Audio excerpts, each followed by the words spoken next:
नमस्कार दोस्तों, स्वागत है आपका हमारे गजब ज्ञान यूट्यूब चैनल में।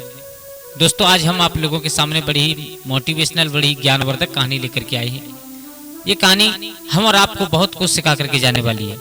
दोस्तों, ये कहानी है एक चतुर किसान और एक घुड़सवार राजा की। कहते हैं ना कि सेवा कभी व्यर्थ नहीं जाती, उसका फल हमें जरूर मिलता है।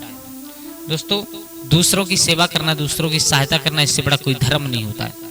इस कहानी में हम और आपको अंत में दो ऐसी मार्मिक बातें सुनने के लिए मिलेंगी जो हमारे जीवन में बहुत कुछ प्रभाव सिखा करके जाएंगे। दोस्तों, इंसान के ऊपर अगर संकट हो तो संकट की घड़ी में क्या करना चाहिए? जब चारों तरफ से दरवाजे बंद नजर आए, परिवार वाले, घर वाले, गांव वाले, बस्ती वाले सब लोग मुख मोड़ना प्रारंभ कर दें, तब इंसान के ऊपर क्या बीतती है ये तो वही जाने। और ऐसी स्थिति में, ऐसी परिस्थिति में इंसान को क्या करना चाहिए, इस कहानी से हम और आप लोगों को सीखने के लिए मिलेगा। तो दोस्तों, कहानी प्रारंभ करने से पहले आप लोगों से एक निवेदन है कि अगर आप हमारे गजब ज्ञान यूट्यूब चैनल पर नए दर्शक, मेहमान, बंधु बनकर के आए हैं तो प्लीज हमारे चैनल को सब्सक्राइब करें और हो सके तो अपने परिवार और दोस्तों के साथ में शेयर जरूर करें। दोस्तों, शेयर करने से क्या होता है कि जिसके पास आप शेयर करोगे शायद हो सकता है उसको कोई बात अच्छी लग जाए। और हाँ, वीडियो को अंत तक जरूर देखें, क्योंकि जब तक आप लोग पूरा नहीं देखोगे तब तक कोई बात समझ में नहीं आएगी और आधा अधूरा ज्ञान हमेशा खतरनाक साबित होता है। तो दोस्तों, आप लोगों का कीमती समय बर्बाद ना करते हुए आ जाओ, गौर करते हैं कहानी की तरफ। किसी नगर में एक राजा निवास करता था। उस राजा का नाम था महासरोह नाम का राजा था। एक दिन वो जंगल में शिकार खेलने के लिए गया, अपने अश्व पर सवार होकर के, अपने घोड़ा पर सवार होकर के। तो जंगल में शिकार खेल रहा है, एक हिरन दिखा उसे। पहले राजा और महाराजाओं को हिरन का शिकार करने का बहुत शौक था। जब उसे हिरन दिखा तो उसने अपना घोड़ा उसके पीछे डाल दिया। हिरन जंगल में दौड़ता रहा। जितने साथी थे, जितने सिपाही थे, सब जंगल में छूट गए। अकेला राजा उस हिरन के पीछे अपने अश्व पर बैठ करके दौड़ता रहा। संध्या का समय हो गया। हिरन तो आंखों से ओझल हो गया, उसे नहीं मिल पाया, नहीं मार पाया राजा ने। लेकिन कुछ दुश्मनों ने उस राजा को घेर लिया है। और दोस्तों, दुश्मन तो ऐसे होते ही हैं, अक्सर समय आने का इंतजार करते हैं बदला लेने के लिए। तो उस राजा को कुछ दुश्मनों ने घेर करके घायल कर दिया। उसे मरा समझ करके और उसी जंगल में पड़ा हुआ छोड़ करके चले गए। मेरे भैया, वहां पर कुछ लकड़हारे गांव वाले लकड़ी काटने आए तो उन्होंने देखा कि एक घोड़ा घायल पड़ा है और एक इंसान घायल पड़ा है। तो देखो, इंसानियत का धर्म यही होता है, एक दूसरे की सहायता करना। तो उन गांव वालों को रहम आया, तो उन गांव वालों ने और इस इंसान को, यानी उस राजा को, जिस राजा का नाम था महासरोह नाम का राजा था, उस राजा को लेकर के अपने गांव में चले गए। राजा घायल था तो उसकी सेवा की, उसकी मरहम पट्टी की, उसका इलाज कराया, उपचार कराया। कुछ दिन तक अपने घर रखा उसने, जो एक किसान था उसने। मेरे भैया, किसान के घर वाले, किसान की पत्नी, किसान के बच्चे, किसान के माँ बाप उस राजा की, उन्हें नहीं मालूम है कि हमारा राजा है, लेकिन फिर भी उस इंसान की बहुत सेवा करते हैं। जब वो राजा, महासरोह राजा पूरी तरह स्वस्थ हो गया तो उसने अपने घर जाने के लिए कहा, लेकिन उसने भी नहीं बताया कि मैं तुम्हारा राजा हूं। मेरे भैया, स्वस्थ होने के बाद जब वो चला तो चलते चलते गांव वालों से एक बात कह गया। सुनो गांव वालों, अगर तुम्हें कभी भी इस महासरोह की जरूरत पड़ जाए तो तुम बेझिझक आधी रात चले आना।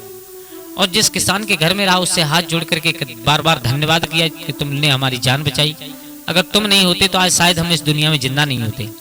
सुनो, अगर तुम्हें किसी भी चीज की जरूरत पड़ जाए तो शहर में आकर के आपको जो मिल जाए उससे खड़े होकर के मेरा नाम बता देना कि मुझे महासरोह से मिलना है, वो तुम्हें मेरे पास पहुंचा देगा।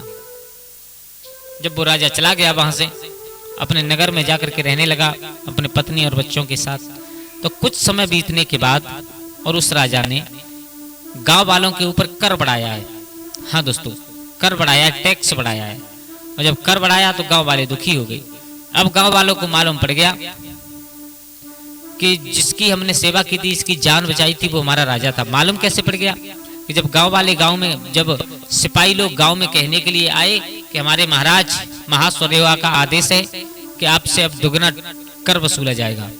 बोले क्या नाम का बताया, नाम क्या बताया तुमने? बोले हमने नाम बताया महासरोह। बोले उसकी तो हमने सेवा की। बोले कुछ भी सही, महाराज का ये आदेश है, तुम्हें पालन करना पड़ेगा और ऐसे नहीं, तुम्हें अच्छी तरीका से समय पर अपना कर वहां पर देकर के आना है। मेरे भैया, सब गांव वालों को वही बात याद आ गई कि जिस समय महासरोह यहाँ से गया था तो कह करके गया था कि जब तुम्हें आधी रात किसी समय जरूरत पड़ जाए तो तुम आकर के हमसे चाहे कुछ मांग सकते हो, मदद करेंगे हम तुम्हारी। तो उसी किसान के पास गए पहुंचे सब लोग गांव वाले इकट्ठा होकर के, जिस किसान के घर में और उस राजा का देखभाल हुई थी, उस राजा का उपचार हुआ था। उस किसान को जाकर के सारा हाल बताया। बोले जिसकी तुमने सेवा की थी वो बहुत नीच इंसान निकला। बोले क्या हुआ? वो बोले वो हमारे राजा हैं और उन्होंने कर दुगना बढ़ा दिया है। पहले से इतनी आर्थिक तंगी से जूझ रहे हैं, अब इन्हें दुगना कर कहां से देंगे? मेरे भैया आज वो डरता डरता किसान शहर पहुंचा। शहर जाने के बाद उसने वहां पर एक सिपाही घूम रहा था, उस सिपाही से कहा है कि हमें महासुरवा से मिलना है। मेरे भैया उस सिपाही ने ले जाकर के महाराज के सामने खड़ा कर दिया। देखते ही महाराज ने उसे पहचान लिया।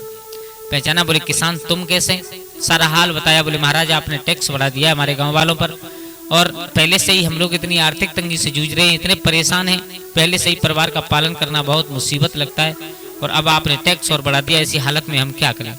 उस राजा ने कहा ठीक है कोई बात नहीं है, इनके ऊपर जितना टैक्स लगता था वो भी खत्म किया जाए। देखते ही देखते राजा ने पूरा टैक्स खत्म कर दिया। टैक्स खत्म करने के बाद उससे कहा तुम्हारी जो इच्छा हो वो हमसे मांग सकते हो, क्योंकि तुम्हारा इतना बड़ा एहसान है, इतना बड़ा एहसान है कि हम शायद जीवन में नहीं पटा सकते। मेरे भैया इतना कहने के बाद राजा ने सब कुछ माफ कर दिया। तो हमारे कहते हैं ना हमारे विद्वान कि सेवा करना, किसी की आप सेवा करो वो कभी भी जीवन में व्यर्थ नहीं जाती, इसलिए इंसान को इंसान की सेवा जरूर करनी चाहिए। दूसरी बात, किसी की सहायता करना, किसी की मदद करना, इससे बड़ा संसार में कोई धर्म नहीं होता है, और मदद करने का फल हमें जरूर मिलता है। आज नहीं तो कल, कल नहीं तो परसों जरूर फल मिलेगा। दोस्तों भगवान भी कहते हैं किसी गरीब की सहायता करना इससे बड़ा कोई धर्म नहीं होता है। पर हित सरस धर्म ने भाई, दूसरों के हित में जीना, दूसरों की सेवा करना, इससे बड़ा कोई धर्म नहीं होता है। तो दोस्तों हो सके तो इन बातों का पालन करें हमेशा। और कैसी लगी आप लोगों को हमारी ये कहानी? अगर अच्छी लगी हो तो प्लीज हमारे चैनल को सब्सक्राइब करें, और हो सके तो अपने परिवार और दोस्तों के साथ शेयर करें। आज के लिए बस इतना ही। कल फिर मिलते हैं किसी एक नई कहानी, एक नई चर्चा के साथ। तब तक के लिए सभी लोग आनंदित रहें, खुश रहें। जय श्री राधे, जय श्री राम।